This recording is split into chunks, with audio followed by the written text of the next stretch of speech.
Welcome to English Shorthand Dictations. Subscribe to my channel English Shorthand Dictations to get more videos. Shorthand dictation number 354. Start.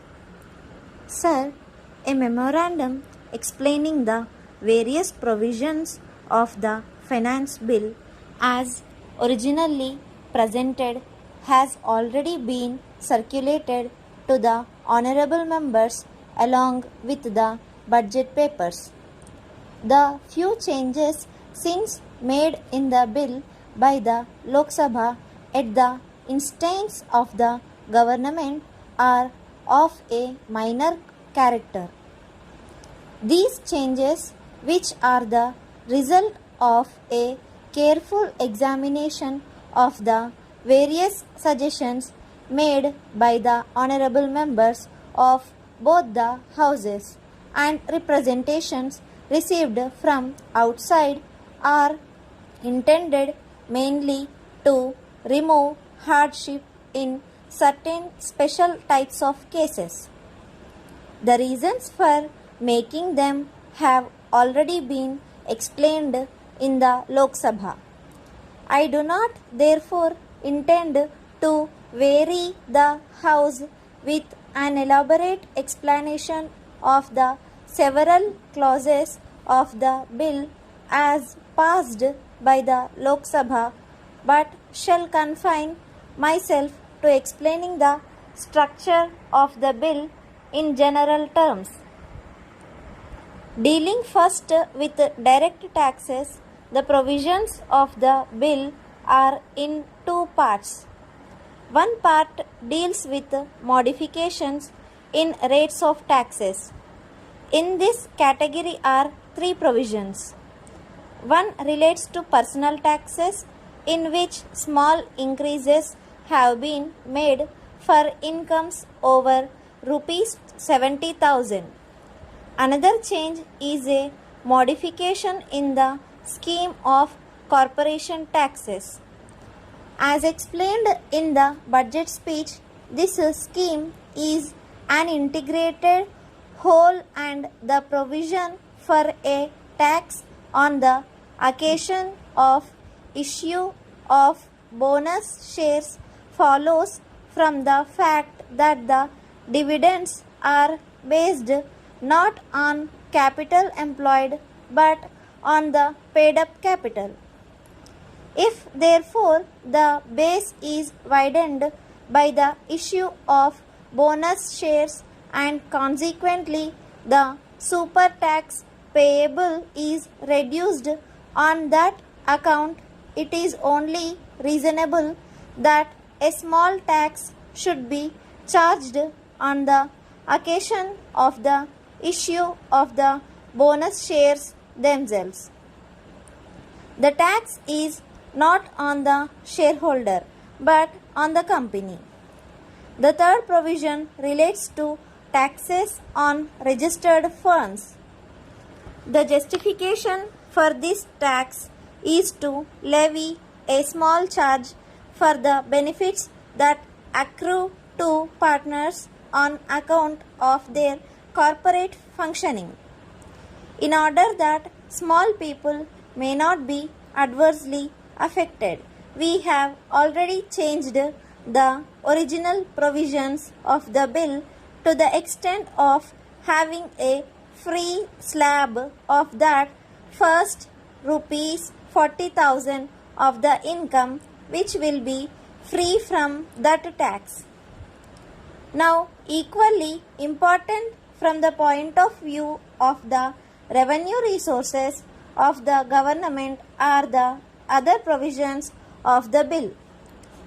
The most important of these provisions is the amendment of Section 34 of the Income Tax Act, by which powers are being taken in certain circumstances and with certain safeguards to reopen past cases of tax evasion since the end of the Second World War. In the budget speech, the finance minister has traced the developments leading to this provision, and I have already explained about the judgment of the Supreme Court, which has necessitated certain changes in the Income Tax Act, and therefore all I need say at this stage is that while every possible care would be taken to ensure that there is no undue harassment to the honest taxpayer, we are determined to collect the legitimate dues of the government. As I have often said before, it is our intention not to collect a rupee more and equally not to collect a rupee less. In this category of provisions should also be included the powers proposed for search and seizure of document and for obtaining information from banks. The tax on registered firms will also assist in checking a form of legal tax avoidance by which Hindu undivided families create partitions, whole or partial, on paper and then function as registered firms. In our budget estimates, credit has been taken of the recoveries due on account of these cases of tax evasion. In exercises, only 3 major proposals have been made. These are an additional duty of 6 paise per square meter on all categories of cotton fabrics except coarse dhotis and saris, a new duty of 60 paise per kg on vegetable non-essential oils, a duty of 25 paise per liter on diesel and vaporizing oil, and of 15 paise per liter on industrial fuel oils. The duties on diesel and fuel oils are really not on fresh imports.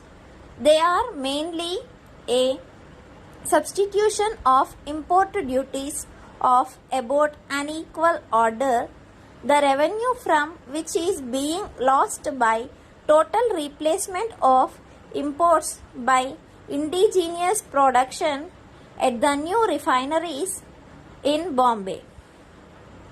The House would be aware that since these proposals were first announced on the 20th February 1996, we have reduced the duty on cotton seed oil to 1/2, namely from 6 paise to 3 paise per liter.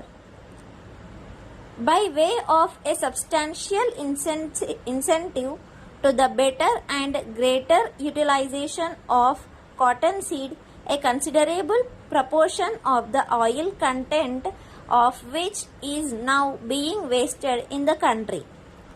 In regard to the duty on diesel oil, some anxiety has been expressed about the effect of the agriculturalist. We are not satisfied that there is any need for relief. Stop. Thank you for watching. If you like the video, please share it, like it, and subscribe my channel. Don't forget to hit the bell icon.